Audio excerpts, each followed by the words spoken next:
afrodescendentes.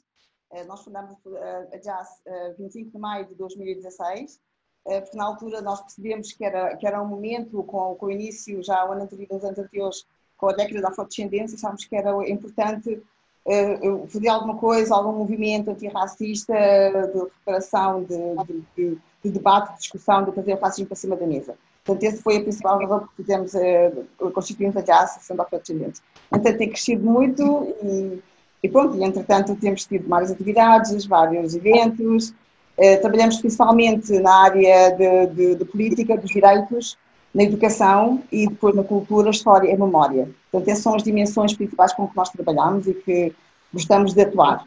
Portanto, nós atuamos em várias áreas, como a procura da lei da nacionalidade, ganhámos um prémio para direitos humanos para ensinar o racismo, as formas do racismo na escola básica. Portanto, fazendo o memorial dentro da memória e da história, trazer um bocado o racismo e a escravatura para cima da mesa, que é algo que não é discutido na sociedade portuguesa. Há uns anos atrás dizia-se que não era tema, porque não existia. Portanto, agora continua-se a dizer que não é bem assim. Portanto, a discussão continua. Mas pronto, agora a Cátia vou deixar a Cátia apresentar-se também. Olá a todos, obrigada Judite e obrigada Evalina mais uma vez pelo convite e quero agradecer também a presença de todos aqueles que nos estão a ver e a ouvir neste momento. Eu entro aqui no papel inicial de sócia da Jazz, numa altura em que eu própria atravessava um processo de desconstrução desta noção do que é o racismo e como é que eu me via, como é que eu me reenquadrava na sociedade. Para este meu processo de desconstrução e de descoberta foi extremamente importante, na mesma altura, eu encontrar uma associação como a Jazz que me permitiu aceder, por um lado, às questões que já estavam, de alguma forma, organizadas na sua fundação, mas a associação também surgiu como espaço de discussão e de desenvolvimento desta etapa do percurso que, ao mesmo tempo que é pessoal, é também um percurso social. Eu venho da minha formação de base como linguista, eu sou investigadora aqui na Faculdade de Letras da Universidade de Lisboa, sou investigadora de pós-doutoramento na área da linguagem infantil, mas também no meu papel de indivíduo, enquanto indivíduo social, vejo que aqui é uma área que eu vejo importante para desenvolver e que depois ela também acaba por ter um papel fundamental no meu percurso, quer profissional, quer social, de descoberta e depois de intervenção. Daí depois também vendrá por aqui o meu papel do ativismo e entrar e cada vez mais para dentro dos trabalhos da Jazz, e o que me permite estar aqui neste momento e agradecer mais uma vez à Evalina e a todo o percurso que a Jazz vem fazendo e ter esta possibilidade de colaborar em mais uma outra forma. Vou começar, como eu já disse, a Jazz é a Associação de Afrodescendentes. Tem aqui a missão da Jazz, que é uma organização sem fins lucrativos, foi fundada em 25 de maio de 2016 e tem como fundação principal defender e promover os direitos dos negros e afrodescendentes em Portugal e combater o racismo em todas as suas formas e dimensões, não é? Criticando políticas e práticas de igualdade.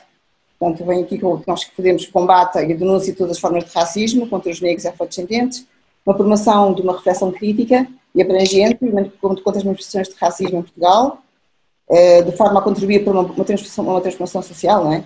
Esse é que é o nosso objetivo principal. O combate e desconstrução da visão eurocêntrica da história de Portugal, em que os africanos e os afrodescendentes não têm parte, ou têm uma parte muito escondida, não é? Quer dizer, mais escondida. E organizamos iniciativas de divulgação e valorização de identidades e culturas negras e africanas.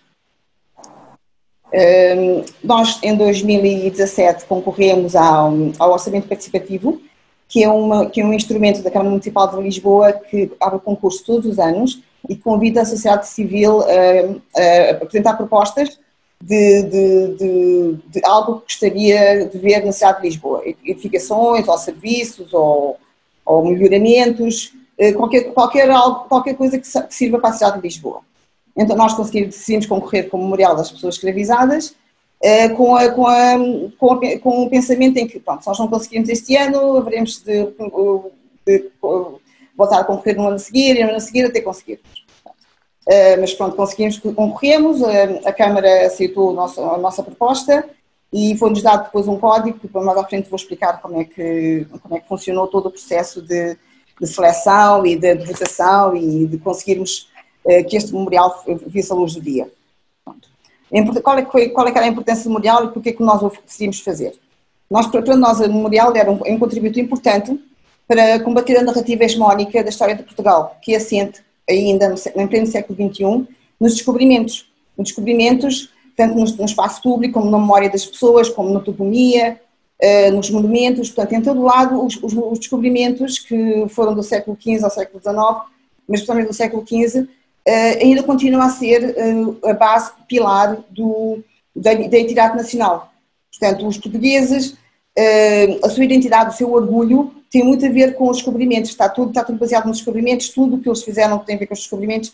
A cidade de Lisboa é um ode fantástico e fabuloso e maravilhoso e grandioso aos descobrimentos. Portanto, tudo gira à volta dos descobrimentos, parece que este país não teve mais nenhuma história para além desta história, não é? Desta história. E com a agravante de que os descobrimentos são contados de uma forma glorificada, como um grande império, e é só contada a parte boa, não é? Então, como se os descobrimentos tivessem só uma vertente positiva, a vertente negativa do impacto que teve isso nos povos, no tráfico escravocrata, na exploração das populações, essa memória não é passada. E isto foi muito reivindicado, muito assente e muito reforçado durante a ditadura e durante o Estado Novo. Portanto, foi nessa altura em que toda esta narrativa foi sendo traduzida e coletivizada. Portanto, isto, como eu estava a dizer, nós estamos no século XXI e todos estes exemplos que vos mostro são exemplos do século XXI. Não é? Portanto, são tudo relacionado aos descobrimentos do século XV, mas que ainda no século XXI se mantêm muito em voga.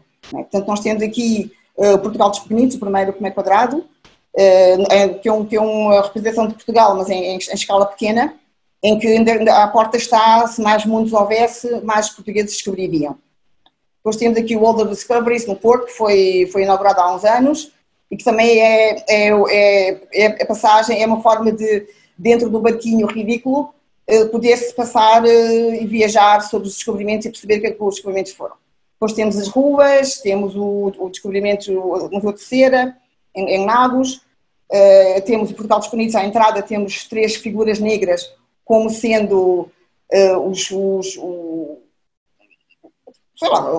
seguranças, não é? Os seguranças, a representação, mas a forma como estão representados é meio estereotipada, não é? Com boca vermelha, cabelo vermelho, portanto, são os guardiões, mas também são os que estão de fora, não é? Fora do Portugal dos Pequeninos, estão à porta da entrada. E depois temos também a estátua do padre António Vieira, que foi edificada em 2017, não é? Portanto, há 3 anos atrás, e que há umas semanas atrás viu-se envolto uma polémica, porque já na altura, quando foi edificado, houve imensos problemas, porque a forma como está feita, tem um padre jesuíta com uns meninos índios à volta dele, quer dizer, mostra um bocado a propagação, a perpetuação do poder colonial português, não é? De forma que está ali o poder e depois estão as pessoas oprimidas, não é? As pessoas oprimidas à volta. Já na altura, quando foi edificado, houve uma série de manifestações à volta dessa estátua. E há umas semanas atrás, depois de uma manifestação por causa da morte de George Floyd, houve alguém, não sabemos quem, né, não sabe quem foi, que foi pintar a estátua, pintou a estátua e pôs lá umas palavras, e as pessoas voltaram, se achavam que não podia ser, que era uma estátua e que era uma pessoa muito importante, e portanto o padre António Vieira é visto como humanista, não é? Como um defensor dos índios, um defensor das populações colonizadas, e que, sim, na realidade, ele defendia a não escravatura da população índia. Mas o mesmo já não se admitia para os negros, porque ele achava que a população negra, os escravos negros, vindos da África, levavam-se como pessoas depois do trabalho árduo como de escravatura. Portanto, o trabalho que eles eram forçados a fazer, não é? Levavam-os como pessoas e assim ganhavam o céu. Portanto, essa parte não conta, conta só a parte da parte humanista, que não é bem assim a história, mas pronto. Adiante. Portanto, como vemos, a história de descobrimentos ainda, em pleno século XXI, ainda traz muitos problemas. Portanto, um dos objetivos principais do memorial é uma contra-memória histórica. É uma contra-memória histórica e é contra o negacionismo histórico que ainda existe na sociedade portuguesa. Portanto, e nós queremos, com isto, prestar homenagem e tributo aos milhões de mulheres homens e mulheres africanos que foram escravizados por Portugal ao longo do século XV a XIX, contribuir para o reconhecimento do papel central de Portugal, em particular a cidade de Lisboa, teve na escravatura e nas pessoas escravizadas. É preciso dizer que desde o início os barcos que traziam pessoas escravizadas aportavam a Lisboa. Era em Lisboa em que eles eram separados em lotes, era em Lisboa em que eles eram divididos e trocados e postos à venda em praça pública. Portanto, era tudo em Lisboa, isto com o agravante de que era o rei de Portugal que recebia parte dos impostos. Não é? Todas as pessoas que pagavam e compravam escravos, parte desse dinheiro era para o rei de Portugal. Portanto, ele era parte ativa nesse negócio. Outro objetivo é destacar a presença secular dos negros e africanos em Portugal e o contributo que eles fizeram para a cultura e para a economia e para a sociedade portuguesa. Assinalar as continuidades históricas que estiveram na base de diversas formas de discriminação, como o racismo e as demais opressões que se seguiram à escravatura, como o trabalho forçado durante a colonização. Portanto, é preciso ver que muito dificilmente as pessoas percebem qual é a relação entre a escravatura e o racismo contemporâneo. Quando nós falamos de escravatura, dizem, mas já foi há muito tempo, já acabou, não interessa. Pois o problema é que, enquanto o negro foi visto como escravo e o escravo como negro, essa dualidade continua até hoje. Portanto, até hoje em dia, no século XXI, as pessoas negras e racializadas são vistas como inferiores, como menores, como pessoas com direito a menos acesso ao que é dos outros. Portanto, são vistas pessoas que devem estar na margem e sempre na base da pirâmide social e à margem da sociedade. Portanto, isto vem desta altura, vem da escravatura.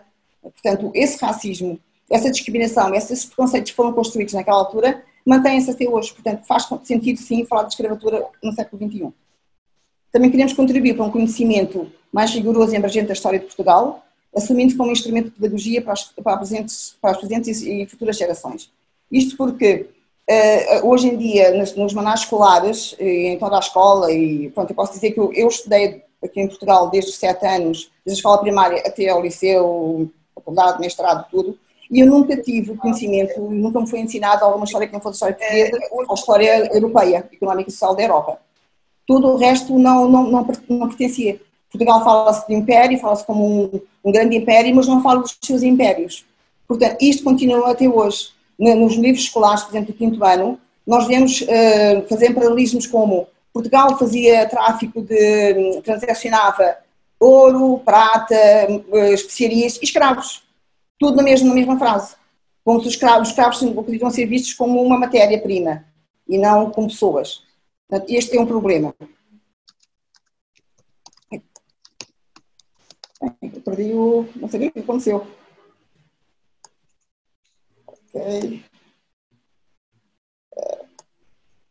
Ok.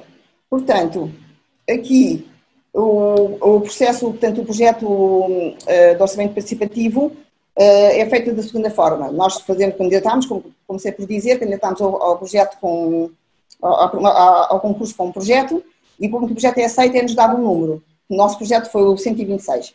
Então, nós com este número 126, a Câmara de Lisboa tem disponível um SMS em que as pessoas podem votar diretamente pelo número, portanto, através do número 4310, enviavam o SMS e punham o número de projeto que queriam votar.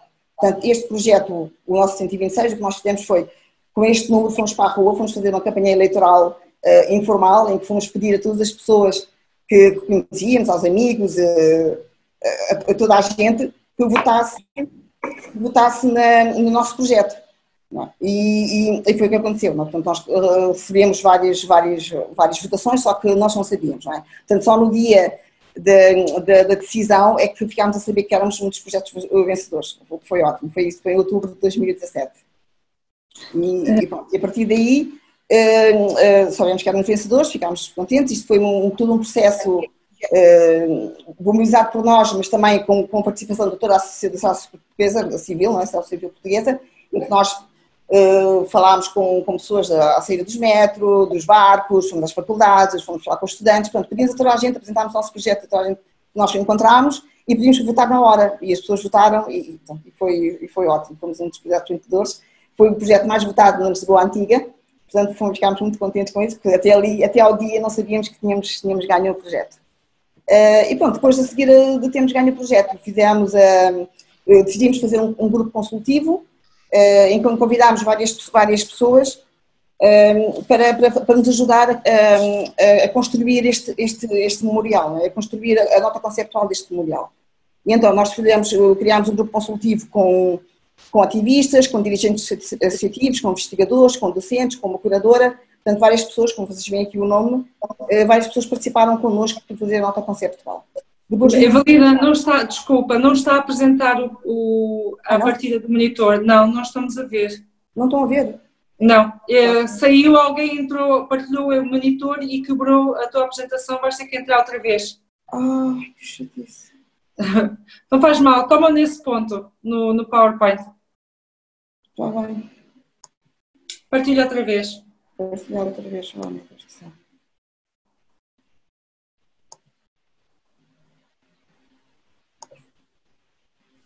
Mas está? Está. Tá? Ok. Pronto, numa segunda fase convidámos depois o João Figueiredo, que é investigador da Faculdade de Direito, e a professora Júlia de Primo, que é a nossa anfitriã, para fazer parte do grupo consultivo. Isto porque, quando nós apresentámos o projeto memorial, nós tínhamos sempre a ideia de que fosse necessário, para além do monumento em si, ter alguma estrutura de base que serviço de ligação e que serviço de explicação para o que é que se estava a passar, não é? Para ter uma interpretação mais focada sobre o racismo, a escravatura, o colonialismo, todos esses processos. Mas isso era algo que nós queríamos depois apresentar no segundo ou no terceiro orçamento participativo, não sabia logo. Só que a Câmara Municipal de Lisboa, depois de muita batalha, de muita discussão, porque no início, quando nós fizemos o projeto, nós queríamos que fosse edificado, o memorial fosse edificado na Ribeira das Naus. E a Câmara não aceitou a nossa proposta, porque dizia que esse terreno era da Marinha, portanto era privado e a Câmara não podia dispor dele. E então passámos o ano de 2018 todo em discussões, em reuniões com a Câmara, até que decidimos aceitar a proposta que eles nos fizeram para a Ribeira das Naus. E também com esse atraso, penso, ofereceram-nos então um edifício que está mesmo ao lado e vai ser edificado o centro interpretativo. Portanto, isto foi um aspecto positivo. Portanto, aqui a localização do memorial. Portanto, nós temos aqui o A é onde vai ser o memorial, portanto, o projeto todo, e o B é o tal centro interpretativo, portanto, um edifício que vai servir de apoio ao memorial. Portanto, onde vamos ter exposições, vamos ter debates, vamos ter conversas, vamos ter talvez exposições temporárias, música, tudo relacionado com a escravatura, com o racismo e com os problemas contemporâneos. Aqui mais um aspecto, portanto, aqui temos o rio, não é? E temos aqui este triângulo onde vai ser edificado o memorial e o edifício. Este edifício com a laranja que vai ser um centro edifício. E pronto, eu já acabei, portanto, queria só dizer que nós fizemos propostas, mediante a proposta do Conselho Consultivo, endereçámos convite a cinco artistas plásticos, só que no final só 3 é que conseguiram apresentar uma proposta. E agora a minha colega Cátia vai apresentar as propostas que nós recebemos, a memória descritiva de cada um, e vamos discutir sobre como é que decorreram as sessões, como é que foi a votação e como é que chegámos ao vencedor. Cátia. Tá. Obrigada, Evalina. Então eu vou continuar. Conseguem-me ouvir bem? Sim. Sim? Então vou continuar com o ponto seguinte, que foi, depois de todo este processo e do convite endereçado aos artistas, foi necessário dar algumas indicações das decisões que tinham sido tomadas, quer pelo grupo consultivo, quer pela própria Jazz, e também no processo negocial com a própria Câmara Municipal de Lisboa para a implementação do projeto. Então, foram para os artistas que foram convidados, houve uma nota conceptual foi dada aos artistas para depois eles procederem aos projetos que gostariam de apresentar. Então, dentro dessas notas conceptuais, havia aqui 6 pontos a serem cumpridos. Um primeiro ponto é que a obra a ser proposta deveria ser uma obra contemporânea e simbólica e não figurativa. Isto também tem o seu relevo, tendo em conta que, tendencialmente, quando se pensa em escravatura, em memorial para a escravatura, há sempre uma tendência para se querer fazer uma representação figurativa do escravo e que normalmente acaba por ser um prolongamento pejorativo dessa mesma imagem, que é do negro rebaixado, acorrentado, sofredor, e queríamos transformar a discussão não numa reprodução de uma imagem estereotipada e que também acaba por ser denegridora, não é? Desta imagem do que é o escravo e da representação da escravatura. Passámos para uma outra representação para o memorial. E depois uma outra nota conceptual é que a peça teria de ter uma presença urbana que fosse significativa, não é? Que ela se implementasse no espaço urbano, não de uma forma mínima ou muito apagada, mas que ela de facto se implementasse no espaço público de uma forma bastante significativa. E depois, tomando também em ligação à primeira nota conceptual, é que a peça teria de representar a escravatura de uma forma que ela fosse ampla e que estabelecesse de alguma forma uma relação do passado com o presente e da forma depois como é que isto poderá contribuir para a discussão daquilo que são, aquilo que nós consideramos que são o legado da escravatura para as questões que nós debatemos hoje, nomeadamente o racismo contemporâneo. E depois também a outra nota é que a peça tivesse uma leitura que fosse interativa e participativa, e para isso a intenção é que ela leve então para a discussão e para este diálogo e para esta desconstrução que nós pretendemos que seja feita. E que neste mesmo espaço da peça, não é, do memorial, que ela também, para fazer este diálogo e para levar esta discussão, fosse um espaço que convocasse à reunião, ao ritual, à espiritualidade e também ao luto. Que isto julgamos que sejam elementos fundamentais quando nós construímos um memorial, não é? Ele, por um lado, remete-nos à memória, há uma memória que tem de ser, há um legado dessa memória que tem de ser sanado, que é essa face do luto, e isso só é possível quando se passa a esse lado de reunião e isto tudo engloba um ritual de passagem para uma nova leitura. E por fim, que esse mesmo memorial fosse uma celebração à resistência e à herança cultural africana, que é fruto desse mesmo legado. A seguir, eu gostaria de apresentar as 3 propostas que nos foram dadas pelos... Só acrescentar uma coisa, Cátia. Esqueci de falar um bocadinho que para nós foi sempre ponto assente que o artista tinha que ser afrodescendente e tinha que ter dentro do trabalho dele alguma sensibilidade para as questões do racismo, escravatura, de alguma forma. Esse aspecto de ser afrodescendente causou alguns problemas, porque algumas pessoas diziam que isso era um racismo e que estava a discriminar os outros. Mas a Câmara aceitou e portanto, foi o que aconteceu. Portanto, todos os artistas participantes eram afrodescendentes. Então eu vou partilhar, obrigada Evelina, eu vou partilhar o meu ecrã.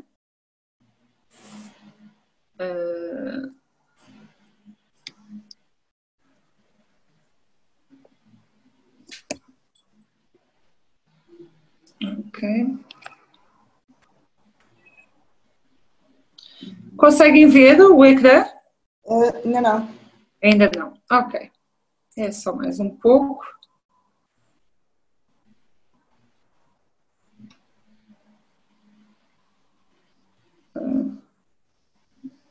Estou no sítio errado. Vou criar a tela. Sim. Screen. Ok.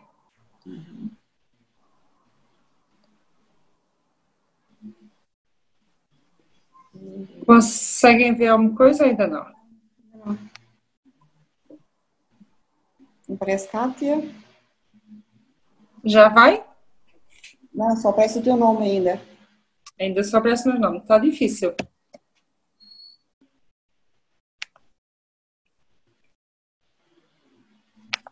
Se quiserem falar alguma coisa, aproveitamos este tempo. Fazemos aqui um compasso de espera.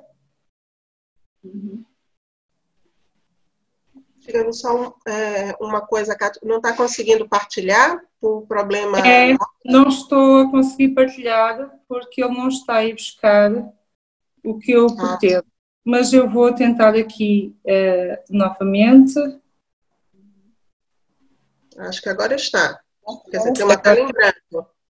Está em branco, não é? Uhum. E agora, se eu fizer assim, já aparece alguma coisa? Não. Não. Temos Okay. você, estamos em branco. Ok, então tenho de ver onde é que ele está a ir buscar.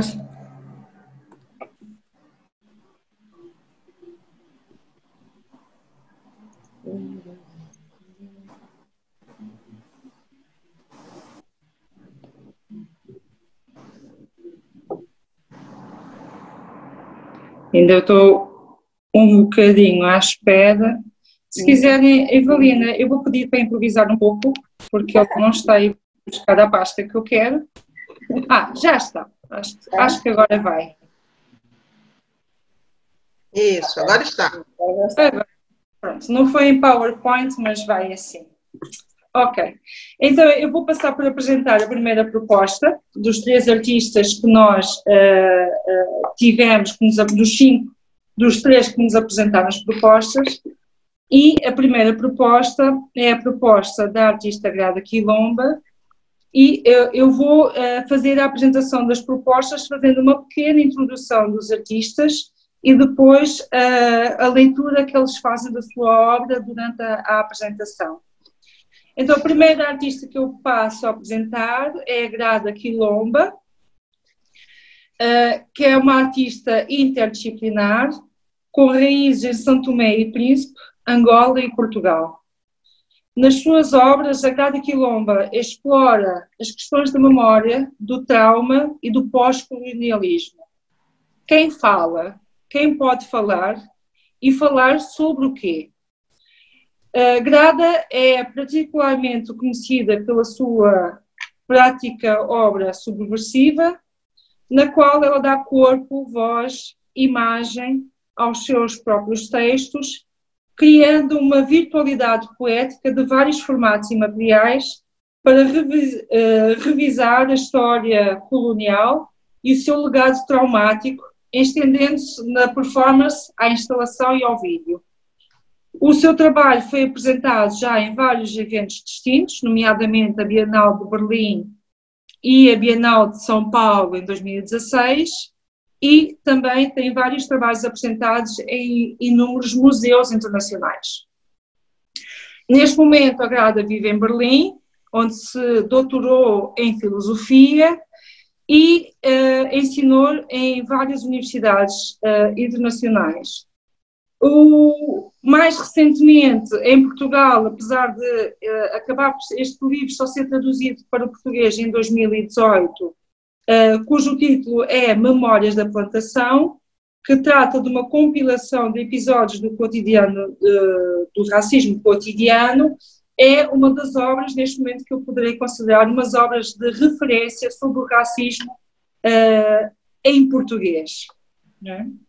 A sua obra se intitula O Barco, e ela vai, naquela parte que a Evelina apresentou, onde se colocará o memorial, trata-se de uma peça que se estende em toda a plataforma do memorial, como se fosse um jardim, e ele vai se formando de uma forma simples como um barco.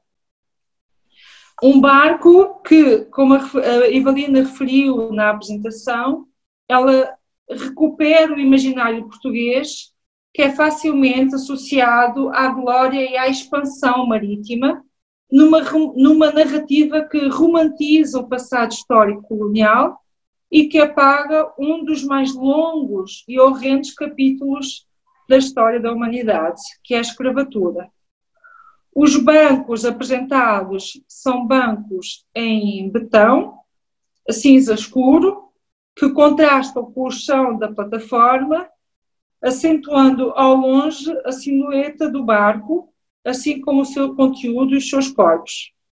A distância entre os bancos de betão criou entradas e infinitos caminhos, quase um labirinto, convidando o público não só a contemplar o barco por fora, mas também a entrar nele e a caminhar entre os bancos, como se tratasse de um jardim de contemplação e de memória. O formato retangular e uniforme dos bancos revelam-nos não só assentos, nos quais o público é convidado a sentar, a olhar, a contemplar, a rezar, a cultuar e a respeitar, mas também os revela como uma alusão metafórica aos túmulos, que dão habitat à história da desumanização e dão lugar de descanso e de reconhecimento de milhares de pessoas escravizadas. Para distinguir os simples bancos metafóricos túmulos, estes últimos são cobertos fazendo a distinção entre bancos e os túmulos. Estes últimos, os túmulos, a proposta da Grada é que eles fossem escritos com poemas na sua superfície, como, por exemplo, não há nada mais doce do que uma profunda verdade. Os poemas interagem diretamente com o público que os lê e se curva perante eles. Esta coreografia da contemplação é própria de um memorial, como um espaço de rituais, de memórias, a uma história que tem de ser lembrada e que não pode ser esquecida. Uma história que tem de ser contada e enterrada dignamente, como só assim se pode se produzir memória. E este é o texto que a Grada nos deixou. Este deixa aqui mais alguns exemplos da maqueta de composição do barco. E estas serão as várias vistas que a Grada nos deixou para o seu projeto de apresentação.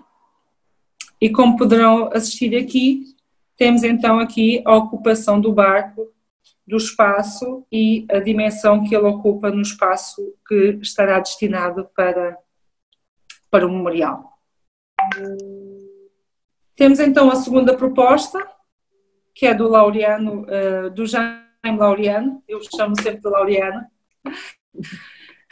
O Jaime deu-nos a sua indicação que vive e trabalha entre Lisboa e São Paulo, identificando como nascido em São Paulo em 1985. O Jaime tem trabalhos marcados por um exercício de síntese entre o conteúdo das suas pesquisas e estratégias de formalização, em que ele nos convoca a examinar as estruturas de poder contidas na produção da história.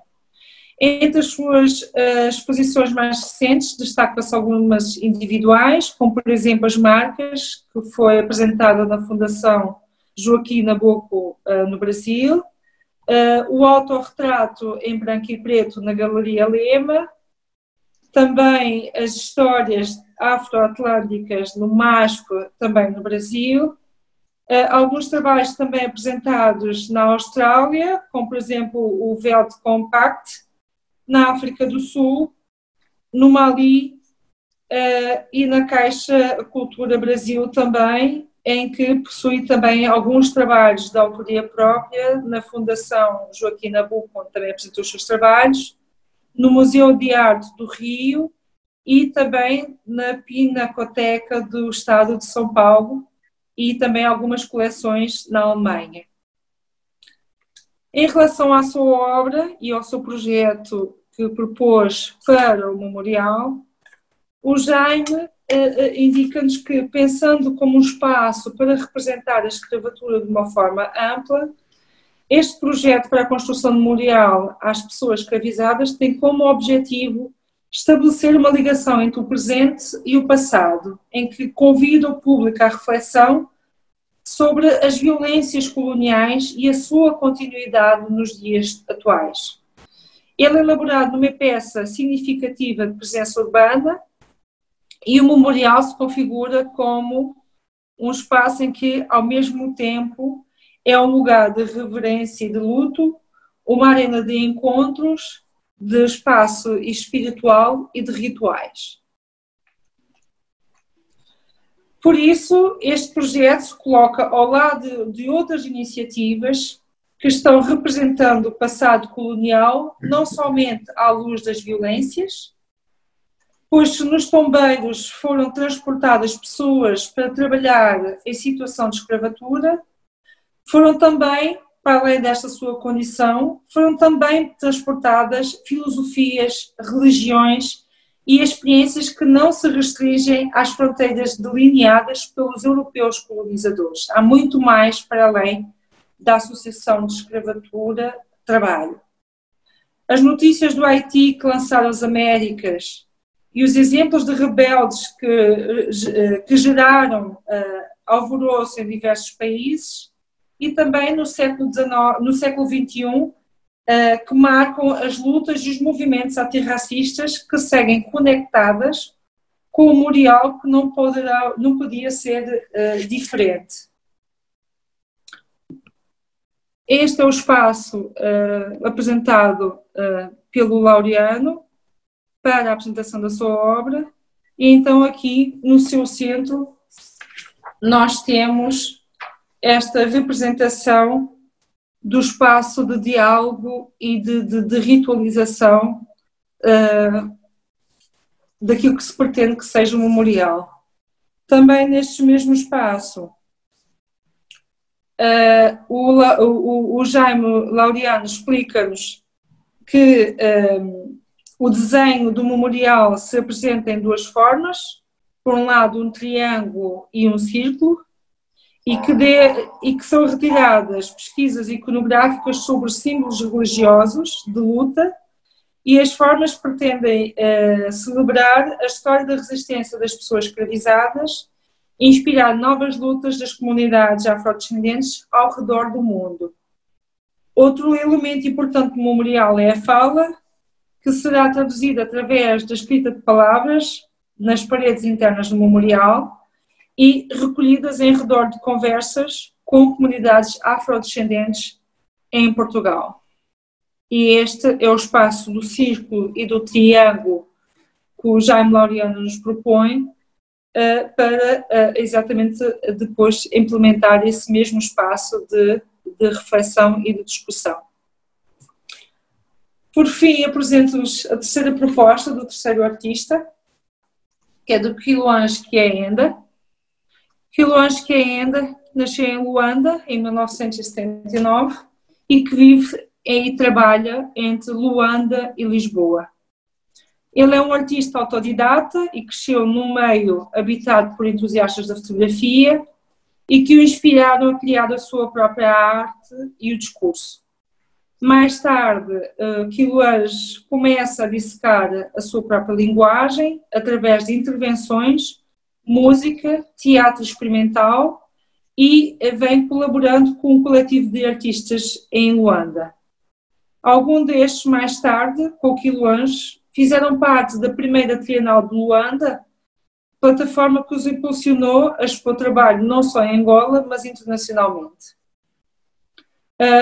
Quiloange explora, através da fotografia, vídeo, performance e escultura, temas como a história e a memória colonial, o modernismo em África, as relações Europa-América, Europa-África, e de forma humorística e irónica, desafiando noções de identidade, política e as percepções.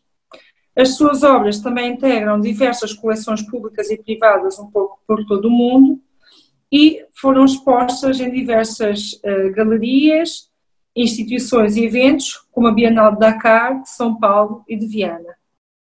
A proposta do Quilo Ange intitula-se Plantação, Prosperidade e Pesadelo,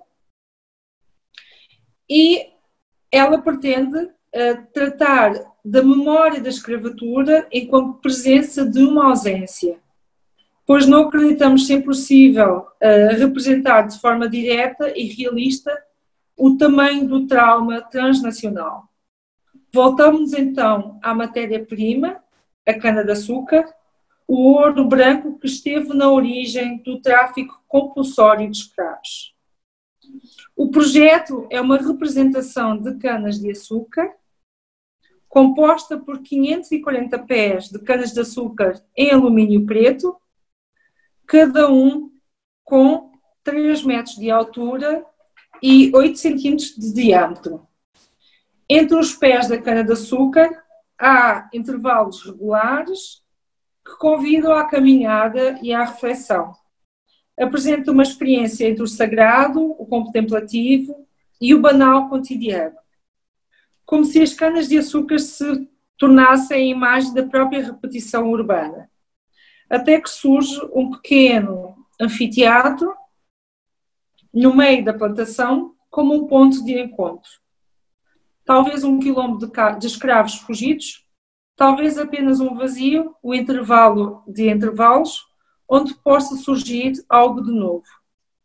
Espera-se que este seja um ponto de sociabilidade para as mais diversas manifestações culturais, da cultura aos pequenos espaços de rua, dos diálogos académicos às leituras teatrais. Narra-se um vínculo histórico entre a monocultura e a escravatura, num monumento que trata a relação entre o excesso de riqueza e a exploração desumana da vida.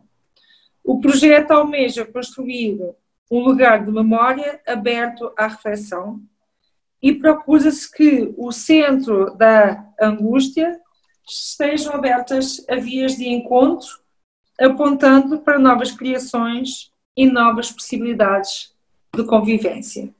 E estes foram os 3 projetos que nos apresentaram espero que algumas notas que aqui deixei, que foram notas também nos deixadas pelos próprios artistas, que sejam mote para as perguntas que aí vêm e passo então à parte da Evalina, que nos vai apresentar como é que decorreram as sessões de votação e estas apresentações que aqui de alguma forma resumida nós fizemos, foi exatamente este formato de apresentação que nós fizemos nas sessões que depois se procederam às votações para a escolha do projeto. E Evalina, então, passo a ti para nos explicarmos como é que foi feito o processo de votação e de seleção dos 3, do vencedor entre os 3 projetos que nos foram apresentados. Todo este processo começou com orçamento participativo, com algo participativo, decidimos continuar com esse processo. Então decidimos que todo o processo de votação não seria feito pela JAS e pelo grupo consultivo, mas sim pelas comunidades que nos tinham ajudado a ganhar o projeto. Então decidimos ir para fora áreas da Grande Lisboa, onde existia uma presença mais forte de população africana. Então fomos a 6 localidades diferentes, entre dezembro de 2019 e fevereiro de 2020, fizemos 6 sessões, sempre com o apoio das associações locais, e nestas sessões apresentámos exatamente o PowerPoint que tentámos aqui, tentámos fazer uma conceptualização do processo, do porquê que era importante o memorial, porquê que é o racismo, porquê que a escravatura ainda é presente, e com isso incitámos uma conversa e depois passámos as várias propostas que nós tínhamos em impressão física das propostas e passámos aos presentes para verem mais de perto, e depois passámos uma urna com as 3 propostas e as pessoas presentes votaram. E, portanto, foi algo muito participativo, todos os votos foram recolhidos e depois de cada sessão nós divulgávamos o vencedor dessa sessão e depois, no fim, somámos todas as 6 sessões e encontramos o vencedor, que neste caso foi o Quilo Lanche, foi a proposta número 3, foi a proposta mais votada. E, portanto, nós tivemos, posso dizer, tivemos 132 pessoas a votar. O Quilo Lanche teve 77 votos e a segunda mais votada foi a Grada, com 48 votos.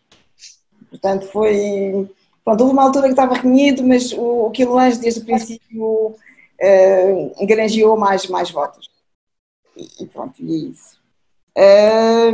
O Quilo Lanche, a proposta dele, o que muita gente dizia é que as notas positivas é porque tinha um impacto visual muito grande, as pessoas percebiam o que era, ou mesmo que estivessem de longe, porque a praça é relativamente grande, que estivessem de longe da praça, viam aquele conjunto de pés de cana-de-açúcar e teriam vontade de ir ver o que era, e ao chegando perto perceberam que era um memorial para a escravatura e depois teriam conhecimento também do centro interpretativo.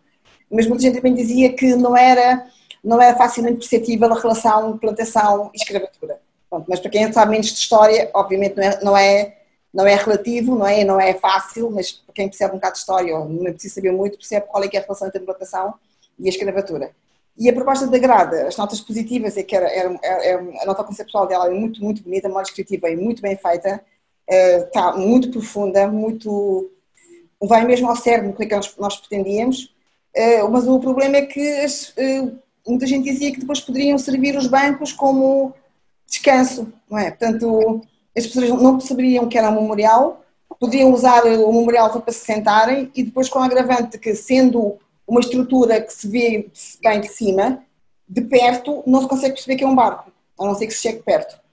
Mas pronto, acho que quanto as duas propostas e a do Jaime Laureano foi a menos entendida, porque as pessoas não perceberam muito o triângulo, o tráfico transatlântico, não conseguiram perceber muito a proposta porque acho que também era demasiado contemporâneo para o gosto dos votantes.